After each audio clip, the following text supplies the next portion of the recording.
Top of the top. It's your cousin Big Cass. I'm over here at Desert Dwellers Motorcycle Shop out here in Cave Creek, Arizona. I'm going to sit down with my brother Dilemma, Tobias Murillo, and show you the hottest shop up here in Cave Creek, the only motorcycle shop up here in Cave Creek. Where if you want your bike done right, bring it to the right spot. Going through Head Knocker TV, Desert Dwellers Motorcycle Shop. Top of the top. It's your cousin Big Cass, Head Knocker TV. I decided I'm going to change things up a little bit because, my channel is driven towards outlaws and one percenters. And, I try to stay away from the politrick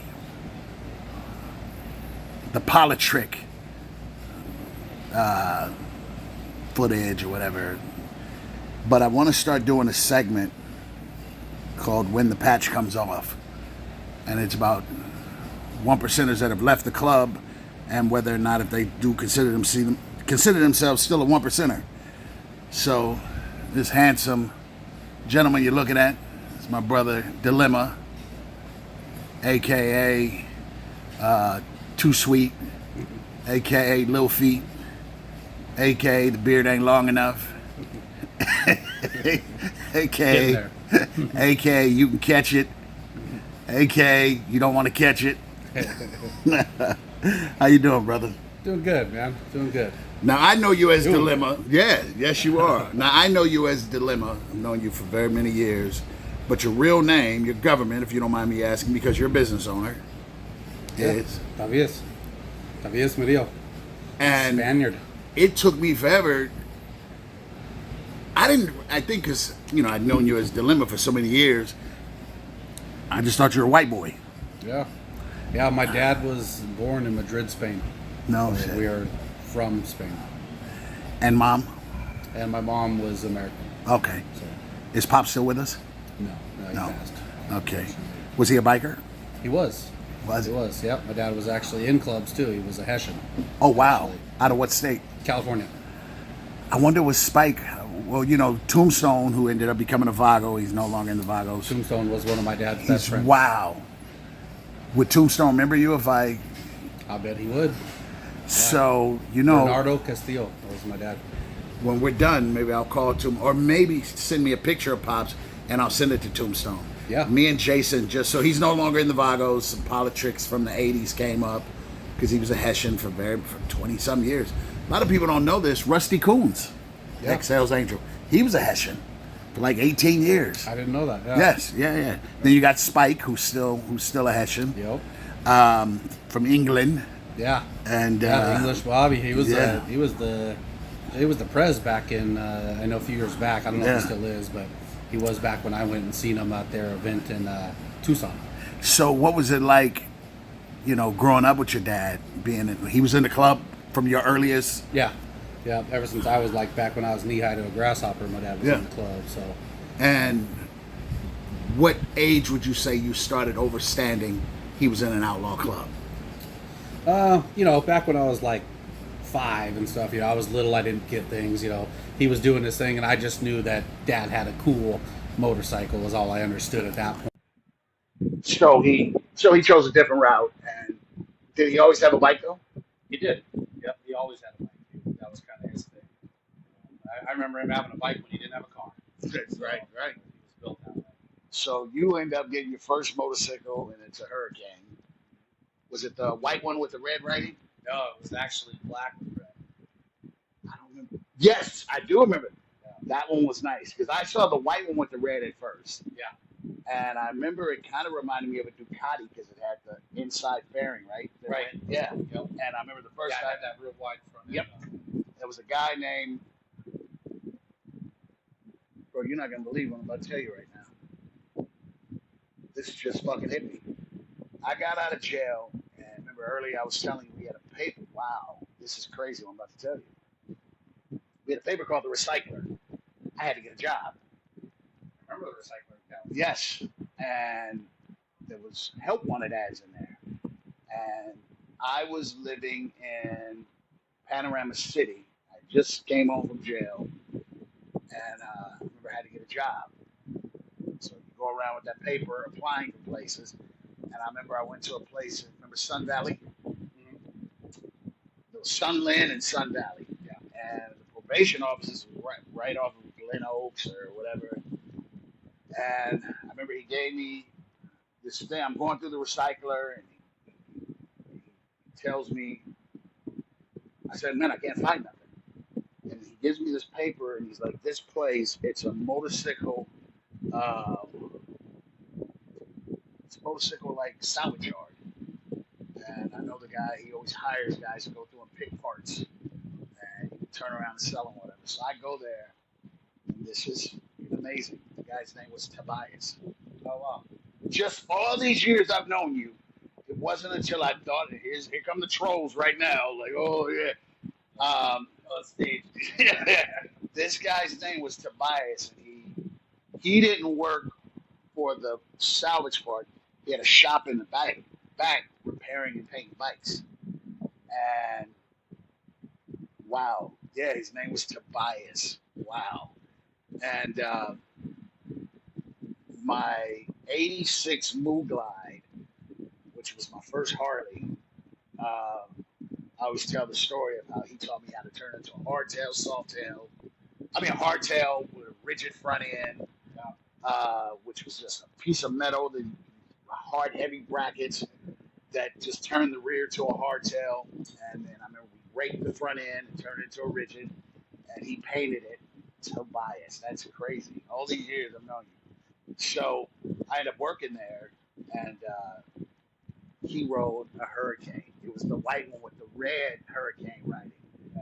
Ice-T's first bike was and only bike that I've ever known to have was a Hurricane. Oh really? Yeah, the Hurricane 1000.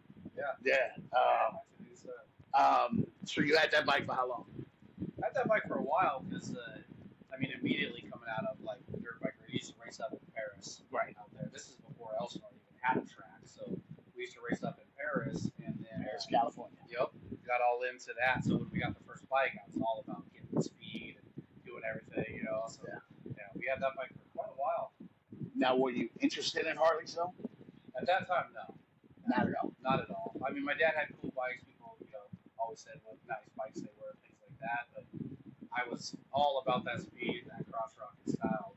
See, I've always liked the cruiser look, but my first bike was a Seiko 900. I would say, boy, it was a 900. That wasn't my first bike, but then I remember I had a KR something 750. Then my first nice bike was a Ninja 600. There used to be a spotted hard dog called Gainers that was on Prairie that sold salvage bikes. That they paint them, hook them up. You're still buying a piece of ish. Yeah. But you walk in and see these custom paint jobs and they in-house finance it. But I always would look at Harleys. Like, what age would you say that you finally got attracted to Harleys? Oh man, it was in my mid-20s probably. Okay. So honestly, and not to name shot anyone, but because of J-Rock, he was, me and him were really close back then. Shout out to J-Rock, Sid City. We were both doing our stuff. Yeah. And riding around. Oh, so you're out here by now? Yeah. Okay. So I was out here. I was riding a Yamaha 1000. Okay. So all lowered, stretched out, raked everything. At that time, J-Rock was more into the stunning. He was on the CBRs doing his wheelies. Okay. All his stuff, So we were hanging out, riding those. And he was the first one out of all of us. We were all in. We ended up going the Rough Rider route right at the very beginning of things. And we all got together and did all that stuff. And he was the first one that had actually branched out and done Harley. Really? And a lot of us were like, oh man, kind of going like the old man route. That's how we looked That's at it. how we look. We would say, oh, that's an old man bike. Yeah. He was like, dude, I'm going to have both. And he did. He actually had this really nice custom CBR. It was green with like this white stuff on it, all custom painted. And I rode it back from Vegas. My bike had an issue at the time. He let me use his. And I was riding it back. And we came through, and then he got the Harley and was like, try it, ride it. And I was like, coming out of Vegas. And this was after we got back. Okay. So we get back, and he had gone, and he was like, try it, dude, ride it. And so at the time, he had both bikes. Right. And I said, let me give it a rip. Right. So I rode it around, and I was like, man, this thing's pretty nice. It had the tunes going, had the music on and stuff. And shortly after that, I started looking at Harleys a little different. Okay. And then as soon as I saw the mapping, I was all in on the street life. So your first club was Rough Riders, Yeah. Arizona. Yep. Yeah, West Valley. That's when DMX and them had made it. Yep. Was the kid JT, the New York kid, that when they were he's the fitness dude now, Wrong Strong. JT. He was part of the whole New York Rough Riders, but he lived out here. Was it when Rough Riders got into it with 81? Was it around that time, or this was after that? No, this was probably even a little bit after that. Okay. Because I met that guy, and I remember he tells a story on somebody's channel that he was Rough Riders. Yeah, and so you're talking 2000, what? Man, trying to remember dates out loud. I mean, but pretty much everybody in the club had sport bikes at the time. Yeah, we were all on what we call boosters now. Yeah, we were all on the cross rods. Would it have been 2000? Well, see, no, because I've got a few ages over you. Maybe 14, 15? 2000 or later. Yeah. No, because before that, even. Yeah, because 15, they were pretty much everybody switching over to Harleys. Yeah, it had to have been probably somewhere in the early 2000s. Okay. Now, what clubs were out here that were prevalent that you would see out here in Arizona? What outlaw clubs? Oh, there was a bunch of them out here already still. Obviously, HA was out here doing their thing. A lot of the clubs on... It's kind of split. Arizona is, man. It's kind of like the white side of the clubs and all their coalition, and then you had the black side of the clubs and all their coalition. Obviously, I blended better with that. I like the multicultural, man. The part of having everybody on one thing, getting along, doing our stuff is more of my style, so I favor towards that. Yeah. And which I want to get back to that in a minute about black set. How many years were you at Rough Riders? We were there for a few years. Smooth actually was the president at the time, so he was running things. And then we had, without getting into business, we had a little falling out kind of within our circles, and that's when we decided to do our own thing. And we actually stood up and I'm strong. So me and J-Rock were actually the first ones to talk about it. Smooth was actually in an accident. He was in a motorcycle accident. He was in the hospital at the time. Okay. And me and J-Rock went and sat down. We were over at J-Rock's house. Sat down and said, hey, look, this is what we're doing. And we actually designed stuff, like started putting all the thoughts together and figuring everything out. And then we said, hey, we got to involve certain people. We got to involve. Busy, Puerto Rican guy, he was one of them. Okay. We're like, we got, Donnie, Fearless. So we were like, dude, there's certain people that we got to have involved with this that were just our brothers. And, we were going to make this happen. And obviously, the name 9 Strong stemmed from the 9 of us. Wow. Stood up. So this is what we're doing. So you left Rough Riders, started 9 Strong. What happened when you got to 10? We just kept with the time, man. Those were the originals. Yeah. You remember what year this was? Oh, man, I wish I could remember, honestly, because it was great times, man. I still have, like, our patches at the house. Very strong. I have our originals before we even added color to it, back when it was just traditional black and white when we were making sets. Now, was there a state rocker or anything, or? No, so when we first did it, we had it was the 9 Strong, and then we were, before everyone was really getting all into the States, everyone was still rocking City. Good. So we were at a surprise from the West Valley. Okay. So we had a surprise rock. Now, had you started showing some interest or entry into 1%er clubs and outlaw clubs? Honestly, the way it really transpired is we were so headstrong and double-headed at the time that we were going to do whatever we wanted to do. Yeah. That's just how it went. Yeah. So when the larger clubs started approaching us and saying, hey, you're not welcome, you can't be here, and we stood up and said, well, we're going to do what we're going to do, right? We knew the 9 of us was a pack that just wasn't going to get fucked with. Got it. So we made a very large name for ourselves very fast by standing our ground. And next thing you know, I started getting all kinds of invites. People just wanted us to have their stuff. Yeah. So eventually people just started loving us. And transformed pretty quick. So not any real bad confrontations, but there was some talk here and there. Yeah, you had a few people that kind of called it out, and things went the way they went and didn't go their way, and immediately they wanted to be friendly. Now in Cali we have the COC. Out here it's the AMA or something like that, or what's Yeah, the Arizona Coalition of Oak Studies. Yeah. Did you guys go and do that, or? No, we were actually cool with a lot of the guys in there. That was more of the, I hate to call it racing, more of the white side. Yeah. They were doing all their stuff. So later on, way later on down the line, the black side was getting much better organized. Was when they did like the 7 presidents and all that. Got it. We're talking years and years. Yeah. Now, were you on Harley yet, or still? At that point, yeah, Nine Strong. When we first did Nine Strong, we were on the Boosters. That's when we got introduced to the Harleys. It just, it was a tidal wave, man. I'm telling you, that fucker got his first Harley, started bringing it around us. It was like contagious. It does. People don't realize. I always say, look, I'm never going to segregate a man who could be a possible family member because of the bike he rides. Stupid politics of American made, but Americans don't even fucking like it. So you shouldn't have been stressing over some, a bike that, but it is a different ride when a Harley is riding with a sport bike. Yeah. Even if they're going the same speed, it's just a different ride. Absolutely. Now, what was the Harley that you ended up getting? My first Harley was a street bike. Okay. I found that Maverick fairing, and I just fell in love with it, man. That's a good first bike. Yeah. It was a great first bike. So 9 Strong is going strong. And how many years did they last? They actually lasted quite a while, man. And that's what we did so well was how we transitioned into when we became Sin City. Now let's talk about that. So 9 Strong, a few years. Yeah. And Sin City came knocking, or you guys just crossed each other's paths, or how did that go about? Well, so Smooth was actually pretty connected with everybody.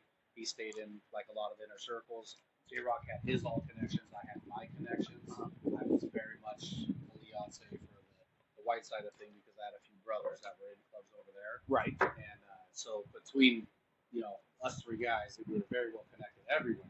Well, Smooth had the connections with Sin City, and him and J-Rock got in really good with them, started hanging out, doing their things. And as we went out to Vegas, next thing you know, we started seeing more people. They were showing up. They didn't even exist in Vegas at the time. Really? Okay. Yeah, so they weren't even out there.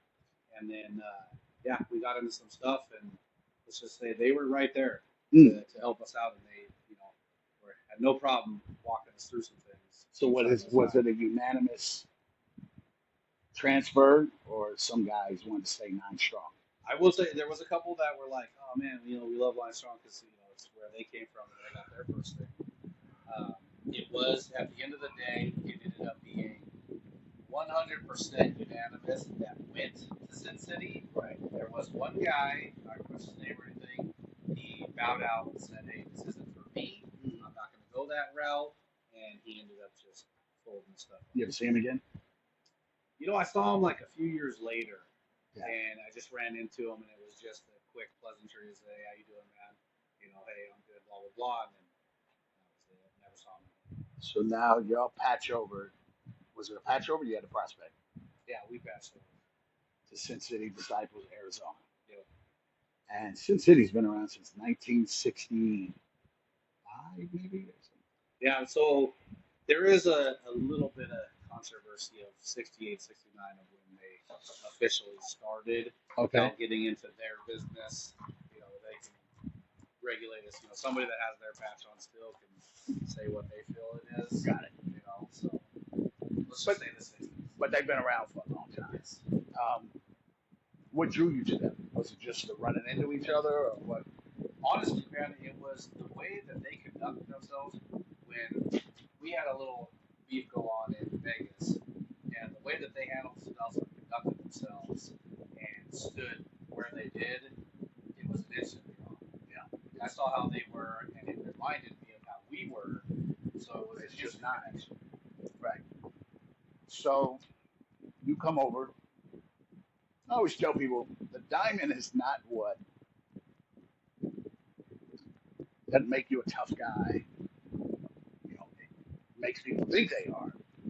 All it does is validate that you're now in a 1% club. Doesn't even mean you're a 1%er. Your actions are what makes you a 1%er. Now, I know with Sin City, you have to earn your diamond. Yeah. Some clubs comes with the uniform. You get patch if it's a 1% club, comes with how long before you got your diamond?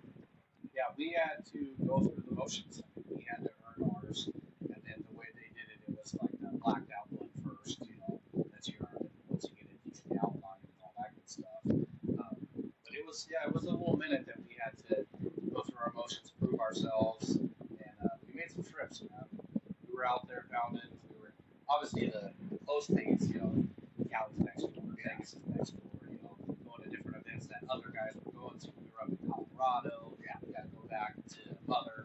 Yeah. Their numbers are nothing against my club, nothing against you. Sin City's got some, you don't hear their name a lot. I think mainly by them. They're just very quiet on how they do their thing. They're very orchestrated on just keeping themselves tight. So, do you remember how long it took before you got your diamond? Man, I wish I could remember. All this was a while ago. I hate to put bad time frames on things. Yeah, but it wasn't overnight. No, definitely wasn't overnight. Yeah. How did you perceive 1% clubs then? Now that you're in one. At the time, it was really just, they were just another guy like I was another guy. It wasn't nothing special. It wasn't anybody different. You always were just who you were. Yeah. I was born the way I was, and I was bred the way I was, and I was going to act the way I was going to act. Whether I was the secretary, whether I was, president, whether I was a regional, it didn't matter who I was. I was just going to be me, man, and I expected all of my guys, brothers, whatever you want to call them, other clubs to be who they were going to be. Now, did you have this perception? I mean, again, your dad was in an outlaw club, but did you have this perception of like, hey man, am I gonna have to? And this is a corny question to us, but unfortunately, the masses, and I literally mean the masses, think all 1% clubs are just criminals. Did you have any perception that you're gonna have to do anything illegal or you have to do anything to earn your keep per se that wasn't on the up and up? I mean, I'll be completely honest. I didn't give a shit. That's right. Back then, at that time, man, I was for the streets, anyways. Yeah, you didn't need the club for the shit. I made all my money doing what I was doing. Yeah. Things I was doing anyways. So a 9 to 5 was not what was happening back then. Yeah. It was 100th Street. Yeah. Now, being that way, you knew that being in the club that brought even more attention to you. Yeah. Because what you're doing as a 9 to 5 or 12 to 12 or 24 to 24, again, you're not just wearing a Desert Dweller t-shirt, you're wearing a known legendary outlaw club. And if you're doing stuff in the streets, you're going to draw attention to you a lot faster with that cuddling. How did you stay away from that? Like I said before, I just did what I did. Yeah. And if one of my brothers got into something and I had to get into something, I just got into it. Yeah. If I got into something and my brothers had to be there for me, and as many times as they were. Yeah. But it could have been 9 strong. Absolutely. It could have been Rough Riders. It could have been me and Jay sitting on his couch doing nothing. Right. Some shit pops off outside. It didn't matter to me. That insignia didn't change me. No logos, no brands, or nothing. Yeah. It has never adjusted who I am. This is my brand. Right. It don't adjust who I am. Yeah. I stand who I am. Now, you were in Sin City for how long? You know that. You remember how long? Years. To say. And how many different positions did you hold? I went through the ranks, man. You pretty much held all of them. Started off as a guy. Was a secretary at one point. I was a treasurer when we were in Rough Riders way back when. Right. Yeah, I went through pretty much every position that you could go through in the club. So you ran a charter, everything. Yep. Now I stood up the westbound. Now, how did you deal with? So me, I'm an ex-street dude. So when I got into the motorcycle thing and I'm watching, I remember one night the club I'm in got into it with the club I'm in. And I'm like, we're wearing the same patches and we about to funk. And I remember I yelled out, man, fuck that on West Side rolling 60. Since we're not going to come to an overstanding and we're wearing the same patch, then if we're going to get to some hooster shit, let's get this. And I remember this was in Las Vegas, and I remember I'm getting irritated. I'm like, we're all wearing the same patch, and we're showing the other people how ignorant we are. Because we're about to fight each other. And I remember I took my chaleco off, and I was like, cousin, sit West Side rolling 60 Crip. If it's that, nigga, what's happening? And I remember this like it was yesterday. I remember a dude out of the corner of my eye who was in the club. He was about to dope feed me. I know he was. He had already had his foot up on the sidewalk. He had that dope fiend position. Yeah. And the moment I said on 60 Crip, his face kind of stopped like, oh, this is different. I'm not just socking some regular dude, which it wasn't going to work out for him anyway. But it changed things. How did you separate, or did you not? And I don't want to, again, I'm not these other shows, News at 2, Live at 5, let's indict ourselves. How did you keep the streets out of your motorcycle life? Because everything, back then that I did in the streets, we all ended up going our own paths. Right. Most of prison. Let's be honest, everybody's got a little record that they went around. So when I did that, and I had gotten out, and I made a decision. That's when I got my first actual job and everything. Yeah. Going through all that stuff. So I was already starting to separate my life with the street as much as I could, as bearing through there. And then once I stepped into motorcycles and going into clubs, I just knew that you were at where you were at. What is your perception of the street mentality being compared to 1% clubs? I mean, it just falls back to that same thing. You're going to be who you're going to be. Right. If this guy has the mentality that he's, going to be, let's just say, a thug or a gangster, he's going to do his thing. He's going to do that, whether he's got a mask on, whether he's got a wife beyond, whether he's, rocking a Nike shirt. It don't matter. Right. He's going to do what he's going to do. I think that's always been my go-to question of people not overstanding. The club has nothing to do with the person. The club validates, or it gives you the I don't want to say relationship, but it gives you the validation of, well, if you do something stupid, you're going to get the label as a gang member that's in that gang club. And I don't see motorcycle clubs, 1% clubs as gangs. I will not be foolish enough to not deny that somebody's actions can be that. But that's their choice to do that, not the club. Because the other guy's a plumber. The other guy's a, motorcycle shop owner. The other guy's a, works at the hospital. See, I'll tell you this, man. When I went through my motions, I got out and I did everything. And it took years to get my rights back and actually get reestablished with everything, go through the whole court system, and all that stuff. And when my lawyer was fighting for everything for me to get all my stuff back, the one thing they wouldn't give up is gang service. They wouldn't give up gang service. When I met you, you were just getting some of your stuff back. Some weapons that you legally, because you got your gun rights back, right? I got my rights back. Never got any weapons back from them, but I got my rights back. I remember they had some, and I think you requested them, and they would not return them. And I tread it real lightly when I just discussed what I discussed, because, again, the club has nothing to do with illegal activity. If, priests like touching little boys, you don't say priests do. No, that person does who happens to be a priest. Now, if the priest cover it up, then, but, I would say in my 17 years, 18 years of doing this, no club ever gave me the one with all to go and do stupid things. I remember getting into a fight which I won't say what state, but I mean, we got into a fight and the pack mentality, and I'm trying to calm everybody down just because I wanted to sock the dude. And I always cracked the joke that when I hit him, he fell back into the Snickers. And I have a huge fetish for Snickers, and it was like slow motion, like, no, not the Snickers.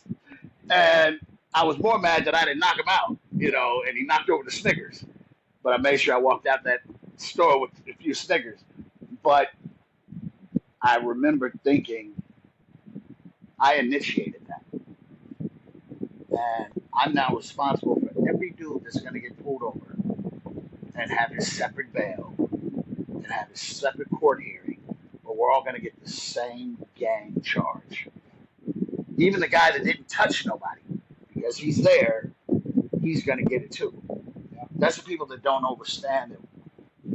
When the Waco thing happened, there was a lot of dudes. I mean, what, they arrested like 200 people. No one talked, no one snitched, no one nothing, and they all walked. A lot of dudes lost their jobs, they lost their homes, they lost their wives, they lost their kids. There's a lot of them set for a year or so. But when you choose to take action, the guy who just might be standing there next to you, he's going to catch the same charge. Was there ever a time that you were like, there's a two-part question. Was there ever a time you were like, what am I doing? And when was the time when you were like, I don't want to do this anymore? There was never really a time that I was like, what am I doing?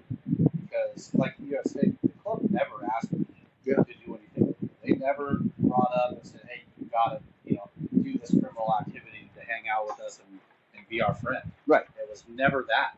So anything that I did, I mean, I was making bad decisions long before I was in clubs. Got it. And California State will tell you that I'm rehabilitated. I got paperwork saying so. Mm-hmm. So, I got my life together and did all my things. But as I stated, him going after that anywhere I went, from any Rough Riders or the Night Strong or the Sin City or anywhere I was ever at, even hanging out with other clubs, they never said like, hey, you got to do this to be our friend. Yeah. It was always just, hey, come out, hang out with us, And if things happen, things happen sometimes, just like life. A guy could be driving down the street getting a road rage incident. You hear about it on the news all the time. But when a patch is attached, accusations are different. Absolutely. When did you know you were done? After everything had sufficed with the last time that I was arrested, and there was a whole ordeal, and there were some things that transpired, and I put a lot of heart and soul into brotherhood and doing things in clubs and everything. And when the whole, let's just say, transition happened of all that, and it's the love didn't come all the way back. Yeah, that was when I knew, at that moment, one of my best guys called me that night and said, I don't care what happens, I'm fucking out, And I won't throw his name in there, but he's like, I ain't even going to drug shit. I'm done with this shit. I'm tired of it. And we still win. We have our means work. Out on the wall. Now, did you agree with him when he said that, or you were still like, nah, man, that's what we signed up for? I mean, at the end of the day, the way I looked at it was, this is what we signed up for, and I was going to respect any bylaws that I put my heart into, because I feel like, even if I was leaving, if I was going to go somewhere, I always said, hey, whoever your president is at the time, whoever I got that respect level for, I'm going to let them know, hey, this is what I'm doing. Okay. I may not have to go in and ask permission. Sure, they might want you to, but like I said, I'm going to do what I'm going to do. Okay. So I would give that respect and say, hey, look, this is what I'm doing. I'm doing this or I'm doing that. They can take it however they want. If they like it, they are cool with it, great. If they're not, then great too. But I was going to do my path. Can you remember the day you walked away? I do. I remember specifically the day that I was done. And I was at the church. We had our meeting and everything went the way it went. And I told them, I don't want to name drop anyone. I told my guys, I will have the patch to you this weekend. This was on a Friday. I said, I'll have it to you this weekend. And we met up the next day, and I took my patch and I cut it all up, tried to get it off of my vest and everything. So it was on there for years, and nobody else needed to wear my patch anyways, right? It was mine. It was retired out. So we went through reached out to a few times after that. Once the word got out that I left, I'm not going to name drop, but I got phone call after phone call after phone call. Come this way, welcome here, patch right in. We'll give you a charter. I can't tell you the amount of phone calls. Yeah. Well, I will say, I will pat myself on the back because I was one of the only ones that was able to get you to come back into the life. We won't say the club, but it didn't last long. I think it lasted a whole 2 weeks, maybe.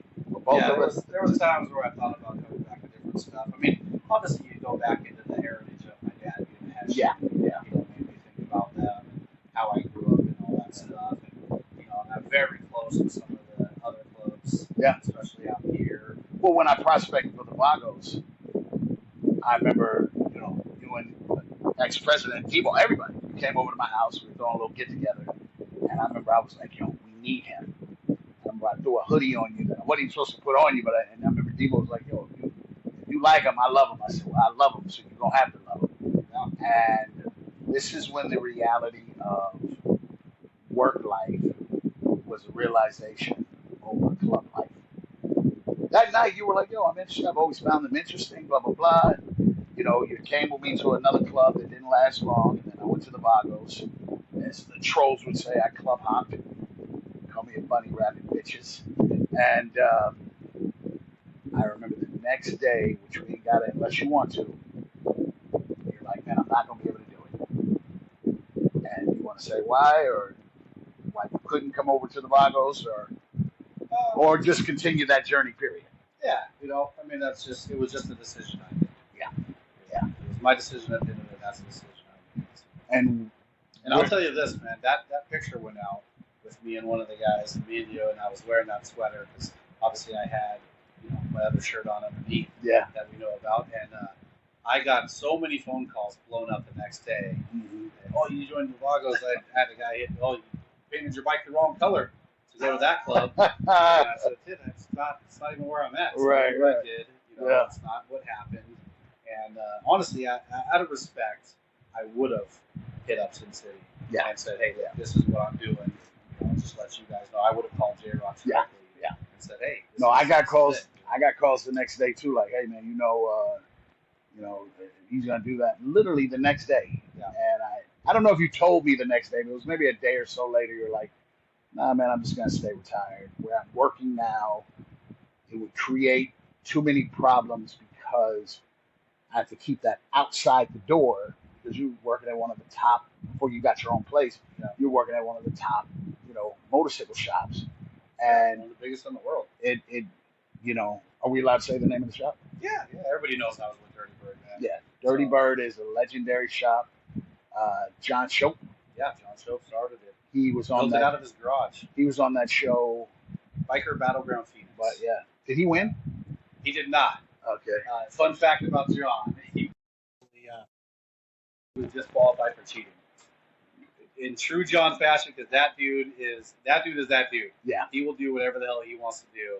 And the crazy part was that how they got him in it was bullcrap. And it was he cheated because he had somebody else tune the bike. That's all it was.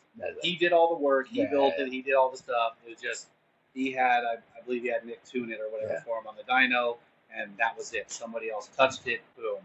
He's created some masterpieces.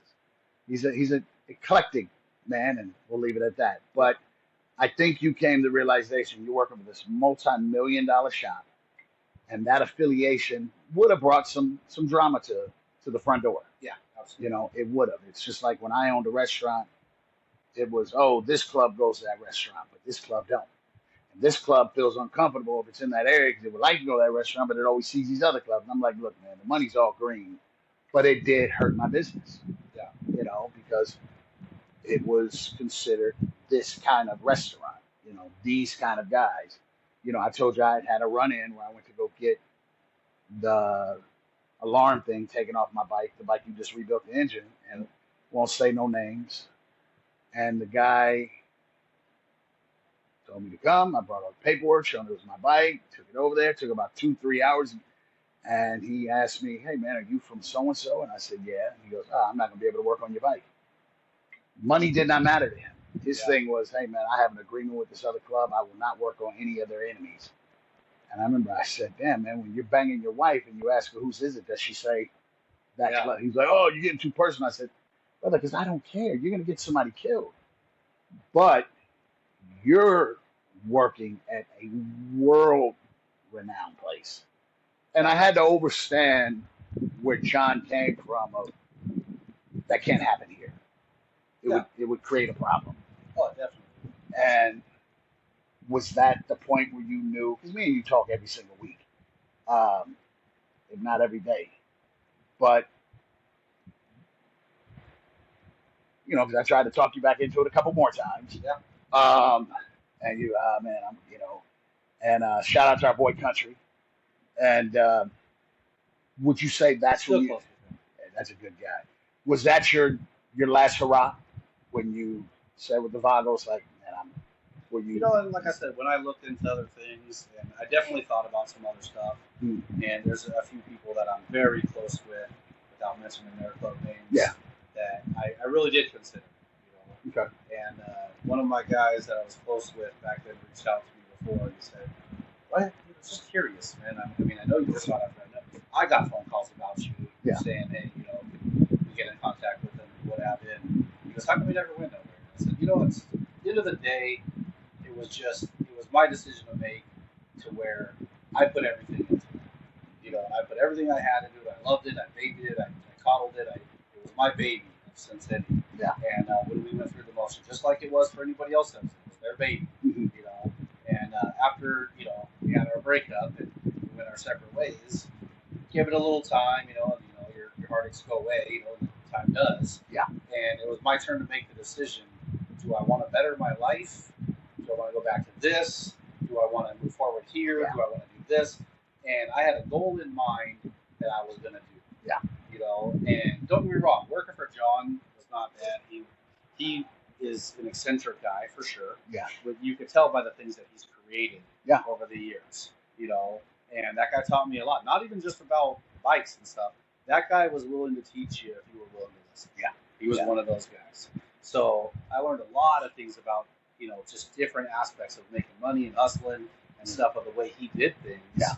And I started getting into it. I said, oh, well, maybe I need to buy a house. Yeah. Maybe I need to have another house. Maybe I need to Airbnb this house. Yeah. Maybe, so I started getting into the real estate market doing that.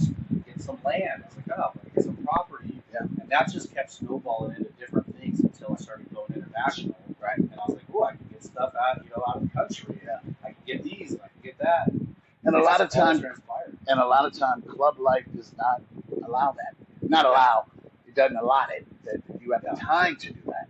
Oh man, I went. Look, when I up and went to Thailand, it was, man, you're gonna miss this mandatory. You're gonna miss this mandatory. All right, well, send me the fine because I'm going to Thailand. Yeah. Being retired now, medically retired. I don't have to. I don't have to think about that. Yeah. So we'll wind this down. You consider yourself a 1%er? I consider myself to be. If anybody else considers me a 1%er, like, what was it, that Eminem song? I am whatever you say I am. Well, do you feel you lose your 1%? Because I always say everybody's a 1%er until it's time to do 1% shit. And just because you're in a 1%er club does not mean you're a 1%er. And it's gotten so blown out of, you got 1%ers getting their feelings hurt because they're getting beat up by dudes on sport bikes now. People are getting tired of the bullshit. Yeah. And my thing is, look, man, if you cut from that club, I don't give two shits if you pass by me. Just respectfully pass by me. I don't even need you that. And I've had guys 90% of the time ask permission. I've looked over like, what? Man, go on, man. I don't thank you, but just don't pass me in my lane doing that. Yeah. Because all it takes is for me to go to scoot over and it's almost happened. You are what you are now, but you considered yourself a 1%er when you were in the club. Yes or no? Yeah, absolutely. So do you still? I guess I can't ask the question any different. I consider myself the same guy. The same guy. And I can tell you this, man. I'm not bragging anything. I'm verified. Yeah. Who I am and what I do. Yeah. And anybody my background, even after leaving the club, the things that I've gotten into and the things that have transpired, can very easily pull my background and say, this is years after the club, and this is verified that this guy does what he does. Now, and I thank you for answering that, because I always give a shout out to Mooch from the Mongols, who has the show Patch with my brother Jason podcast. And he says, well, I feel when you leave the club, you leave that with the club. And I have so much respect for Mooch for that. I had to tell him, I said, Mooch, if you're not practicing, he's a huge, big into jiu-jitsu. He's amazing. But I said, just because you're not practicing it doesn't mean you're not a jiu-jitsu fighter anymore. You know, I'm a Muay Thai fighter. Just because I'm not training doesn't mean I'm not a Muay Thai fighter. You're still going to catch your elbow to the center of your face in a Muay Thai way. But I think that's when people struggle with them. Am I still that when I leave? I can't speak for somebody else. That's why I asked you, do you still? And your answer is beautiful, because you're saying, I am what I was. It's just not with a patch on my back. Hence, after the patch is off. You've gone on now to, you work for Dirty Bird for how many years? Man, I was at 35. No, longer than that. I was there for, something like 8 years, somewhere around there. You started in 17. Does that sound about 18?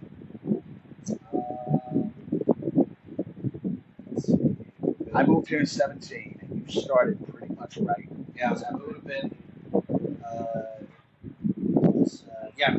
I believe it was 17, the day after Mike. I started Yes. that day, that Monday. Because before I bought this house up in Cave Creek, I was living in Surprise. Yeah, wow, that was 17, 18, around then. And then, Yeah, might have even been, honestly, it might have been 16.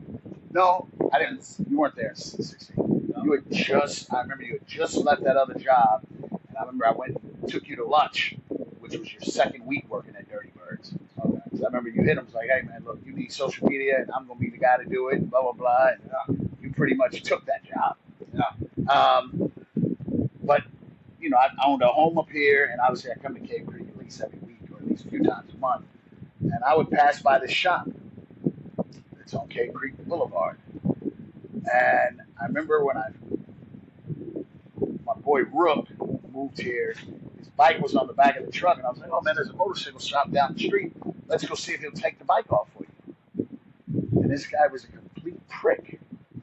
He's like, no. We were like, can we use your ramp? He was like, no, you want me to service the bike? I'm like, we just want you to take it off. He's like, nah. I was like, fuck yeah. And I would pass by this shop, and I'm like, yo, I don't care if I needed air in my tire. Never stop it here. And me and you were talking a few months ago. It's just been about 5 months. No, it's been longer than that. What am I saying? Because we just did bike week here.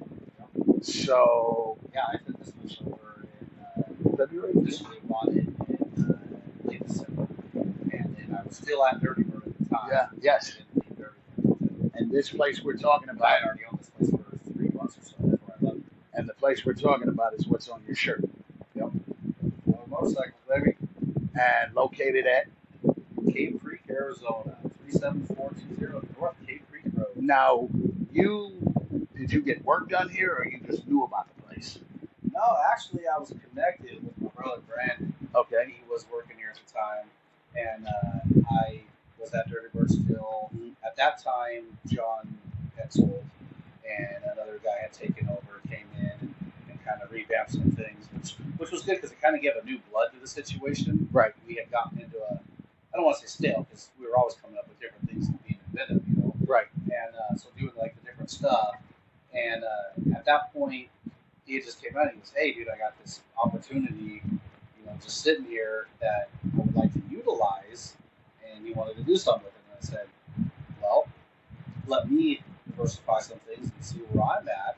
I got with my consultants and said, hey, look, this is where I'm at. This is what I'm doing.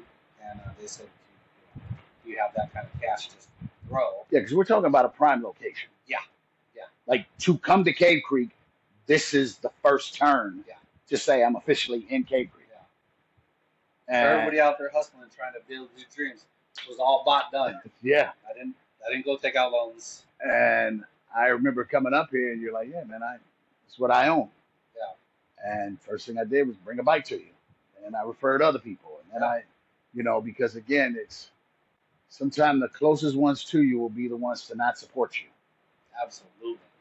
And can't tell you how many phone calls asking for deals and breaks and pleases. You just rebuilt the engine for me, and my pockets aren't the way they used to be, but you kept it 100. Like, hey man, this is what it's gonna cost. I can bend here, I can bend there, but I was like, I'm not gonna. I know you'll give it that extra care because you'll do it like it's your own bike. Thousands and thousands and thousands of dollars I gave Scottsdale Harley. I don't even like to receive water for them fucking months. I spent thousands. Yeah. And I remember working on my.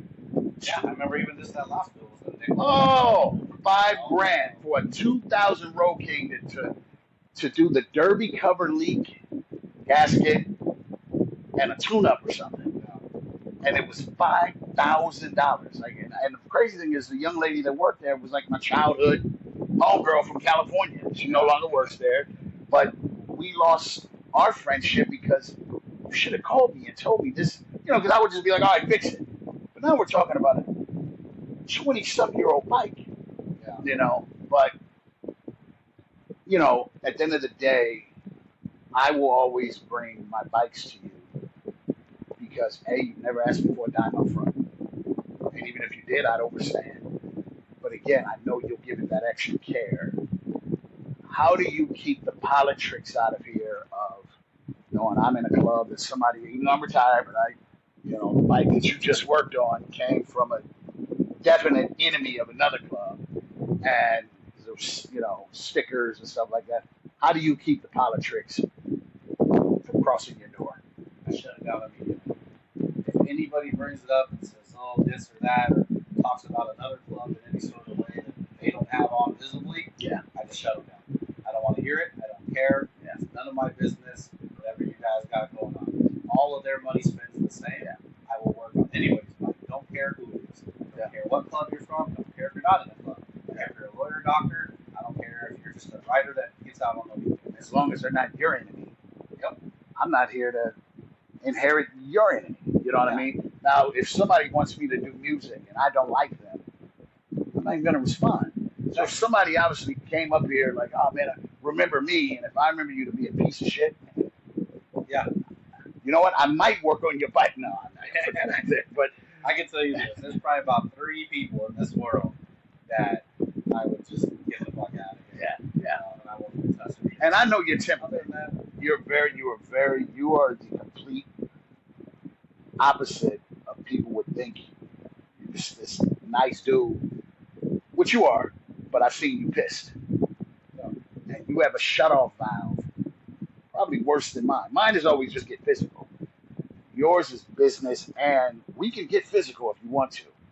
But I've watched you, what people don't realize, I very rarely interview strangers because I want to know something about you, because I find like if I've spent some time with you, that means you're a quality person. But you have this way of staring at a person. I remember we were talking one time, and I was actually uncomfortable, and I've known you for years, but you will just stare. Do you realize you do it? Has anybody ever said anything? Like, you're very attentive when someone's talking to you. And I remember we were at the Roadhouse, and I was talking, and I was like, was he mad at me? Why the fuck she staring at me like that? And I don't know if it came from your dad or your mom. You just are very... Because like right now, I'm talking to you, I just looked over at the flag, I just looked over at that sun, and you will just stay. And I remember we were up at the Roadhouse doing bike week, and a guy says something. And in mid-conversation, you turn, he said, hey man, get the fuck up away from my bike. I don't even know if you remember, this was like 2017. Yeah. And it was the red and white bike. Yeah. And I think the guy wanted to touch it to see if it was painted or whatever. And in mid-conversation, you went, polite. Hold on a second. Hey, man, get the fuck away from my bike. And I just remember thinking, that's See, does that mean you're a 1%er, or does that just mean get the fuck away from my bike? However you want to take it. However you want to take it. Yeah, but either way, get the fuck away from get the my bike. fuck away from my bike. Now, this bike week, how did it feel to throw it at your place? You know, it was kind of crazy because obviously we're very close with Mark and those guys up there. Yeah.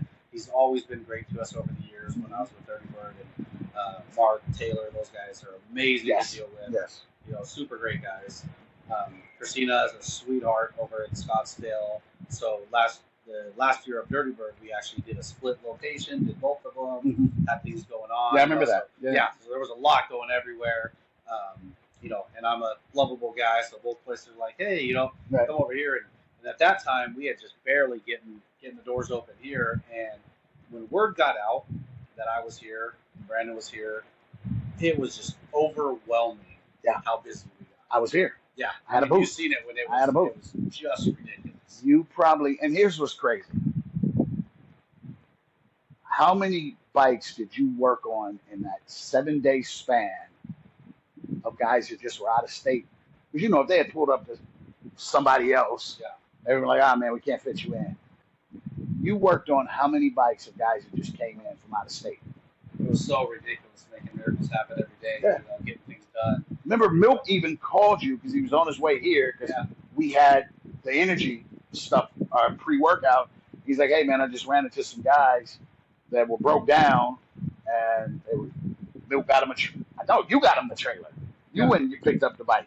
And it was funny because they were in a cop club. And I remember they came over to shake my hand, and I was like,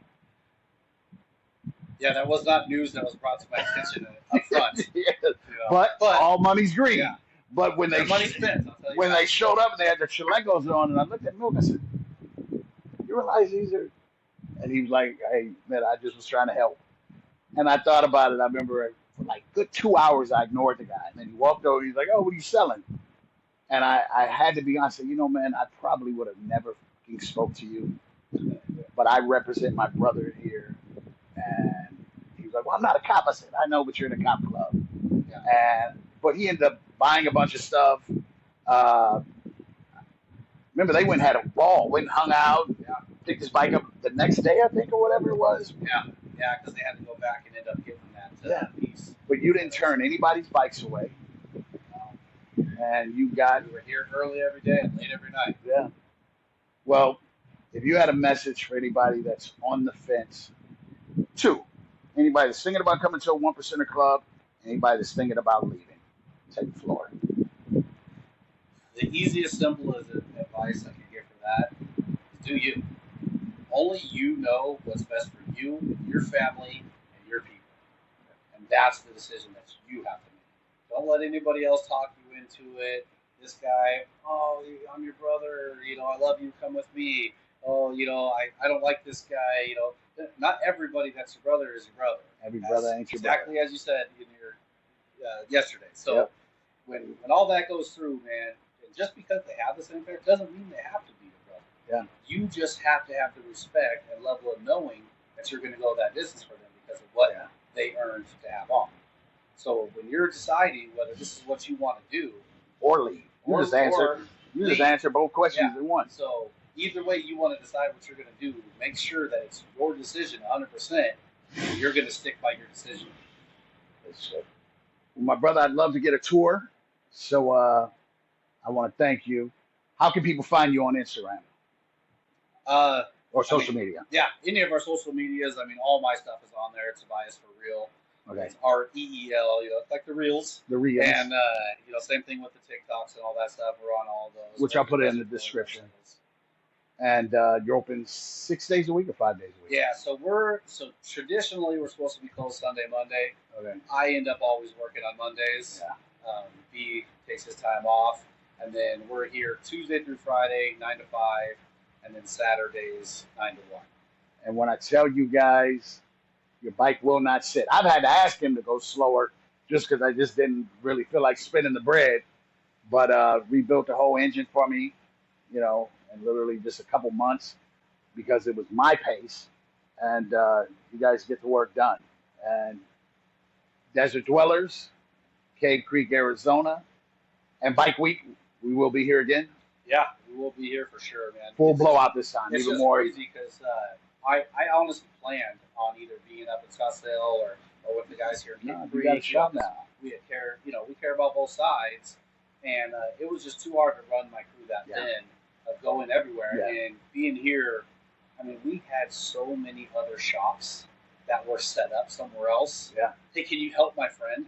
Hey, can you help my guy out over here? Hey, my buddy's in town. I mean, you own a motorcycle shop. Yeah. And you're calling me to fix your guy's bike because they have an obligation to be stuck somewhere. Well, tell everybody what the tagline is. This is the motorcycle shop that. Yeah, this is the shop other shops recommend. That part. 100%. Through and through. Can I get a tour, brother? Absolutely. Oh, man. So obviously we're in the office. Now, what was that at one time? What was? So this is actually a pass-through that goes through to the other area, which I'll show you guys. Okay. So there's a pass-through that goes through there. I have blocked it off, and I've blocked off that pass-through because I made this my office. What was this originally? This originally was like a showroom. Oh. So, and we're getting rid of all of this over here in this corner, and that's going to be nice couch seating and all that good stuff. Okay. You know, sometimes I need a nap. Hey, outlaws take naps.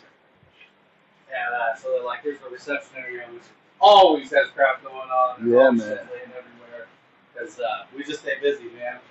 Now, real quick, are you running any specials? Any oil specials or? Absolutely. We will make sure that your bike is done right.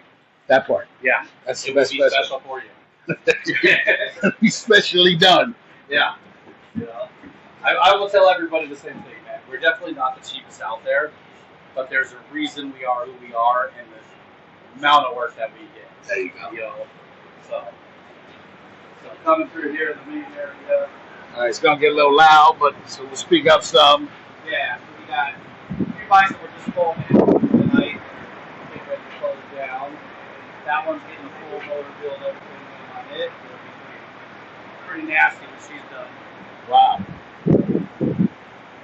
Okay.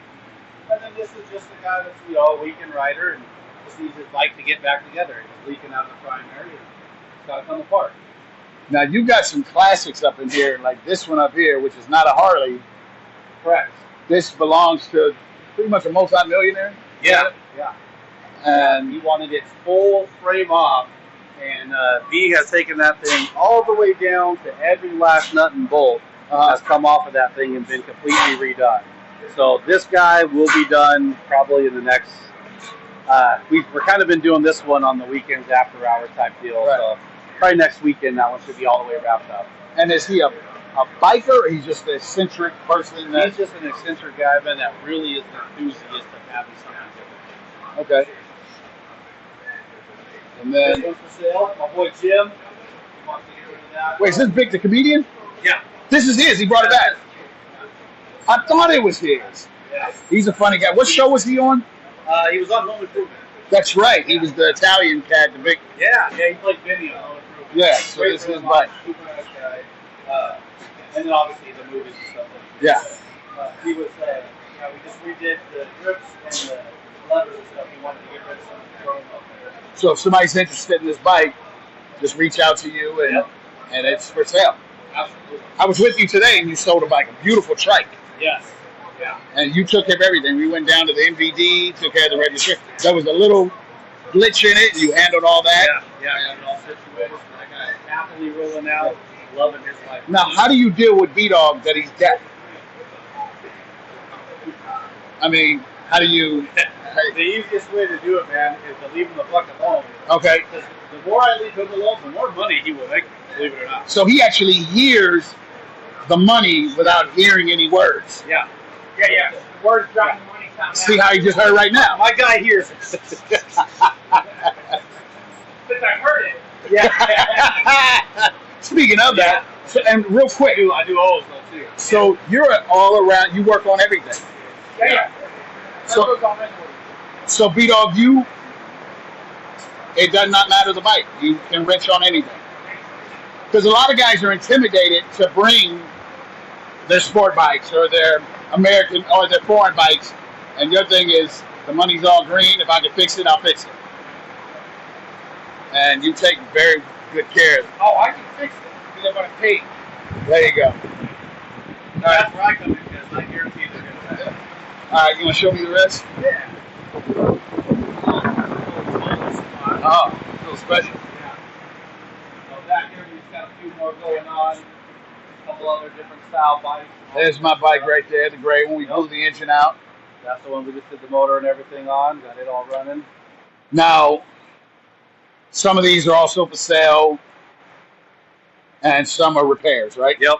Yeah, this white one right here with the big wheel, she's going to be for sale soon. Okay. We're just finishing up getting the rest of it done. We're painting the tank and the other side cover right now. Now, when you obtained this shop, there was how many bikes here that weren't fixed? Oh, man, it was filled with crap that had been And piled in outside, here forever. well over 50 bikes. Yeah. Yeah, so the guy that had the place before us was not a mechanic. It's not what he did. He worked as like a salesman at Mercedes, thought he wanted to get into bikes. It was not his thing. And originally, when I was going to take it over from him, probably the guy that you were talking about that was a little prick, and I just went above his head and said, fuck it, dude, I'm going to go to the guy that actually owns it because you're paying him. And how did you deal with the customers who was like, hey, man, I already paid? And because you want to keep a good relationship, and they thought that you should take responsibility of his bills. Absolutely, man. And I'll tell you this, most of them that we dealt with were understanding. They got it, and we did. Whatever they paid forward, whatever they had out, that we had proof of they paid, I mean, I kind of ate that, dude.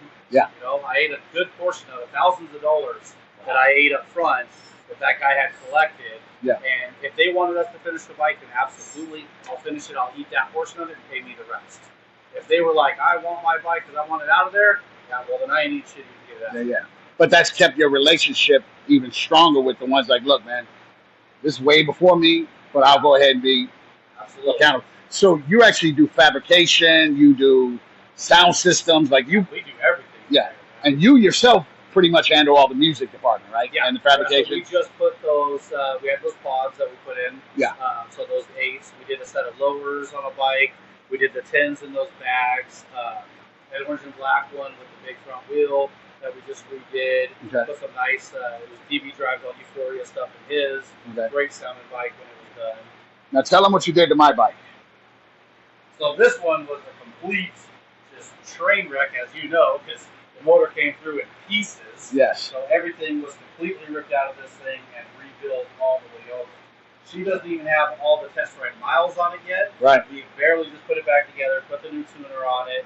Of course, she's got her little upgrades back together. There you go. She's going to be a runner. Now, you found me an engine with how many miles on it? So when we got the motor, it was a low mileage motor, but it really didn't matter because we pulled it all apart and rebuilt it anyway. Yeah. So it's got nothing. Yeah. We redid the whole thing. And I will tell you, I won't tell you the cost. Just know you couldn't have got a bottom end done for that. You know what I mean? And I actually fired up. It should have.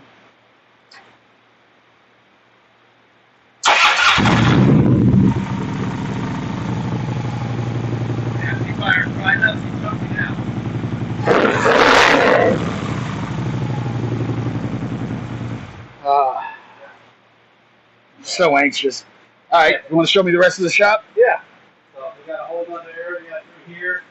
And you can tell me what. Oh, so you guys change tires here also? Absolutely. Which a lot of shops don't. Don't mind the oil that's on it currently. So, I don't normally go there, but yes, we do tires, everything, all in house. These are a couple of a little bit longer term bikes. Don't mind the lift. That's some of my personal stuff that I'm always working on. Catch them on a good day. You might do an oil change for your car. You know, it's all finished. So these are more like personal ones that you are taking more time with? Yeah. Okay. So these are ones that are, have a little bit longer term on them that we know is going to go through the motions and the finances part of it is they're getting together. How much space do you have here? Inside we're like 3,100. Oh, and there's there's a whole upstairs, right? Yeah. Yeah, so we got all the upstairs up there, and other offices and stuff up there. And up there is just all parts and things. Wow. Extra stuff that we need. Have you thought about doing? I know I'm going to bring some clothes in here, some of my stuff, but have you thought about doing a showroom or anything? So we are actually where that reception area is at. Okay. We are now in the process of we're going to gut that out and we're going to make that a showroom. Yeah. So once we start having some of our parts and things that we're making right now that we're putting together, we're going to start putting those in there, and we'll have some of Kaz's clothes in there. We'll have some of our own stuff in there, obviously. And are you open to other vendors if they want to reach out to you and possibly put this stuff in there? Yeah, we never have no problem working with anybody, man. Okay. You know, as long as they're respectful and you know we can come to terms where it's an agreeable term. Yeah. Hey, we got no problems with nobody, man. Badass. If anybody don't like what we're doing, Find somewhere else. Yep. And then what do you have outside? Outside, basically, just a storage, junk area, for the most part. You got a lot of space here, though. Oh, wow. So, and then this wraps all the way around that other side, too. We have all that whole piece in that back alley over there. All these dirt bikes here are pretty much owned by us. Okay. All the ones on this left side are all of our bikes. And were these bikes that were left by the previous owner?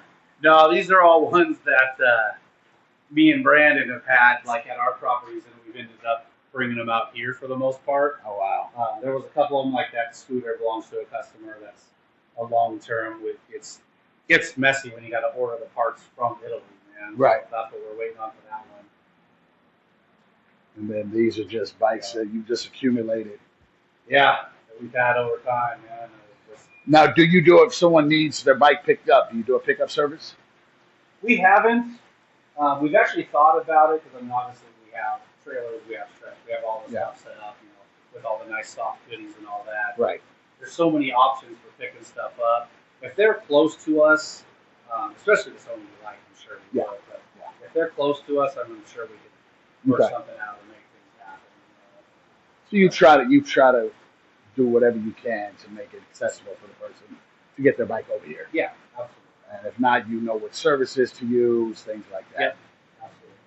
Well, brother, this has been a joy. We've been trying to do this for the last 5 months. Yeah. And just know, again, if you have never been to Cave Creek, this is basically a recreation of Sturgis almost. Yeah, the way it's got like the one road in. Yeah. Situation, The Buffalo everybody Chip, loves it. the Hideaway, the Roadhouse, which they have those over in, Sturgis. And you are at literally, we'll go out front, and you are at the first turn that officially brings you into Cave Creek. Yeah. And it's impossible that, and the next motorcycle shop is how many miles away from here? Ooh. I don't even know where the next closest was. It's got to be somewhere down.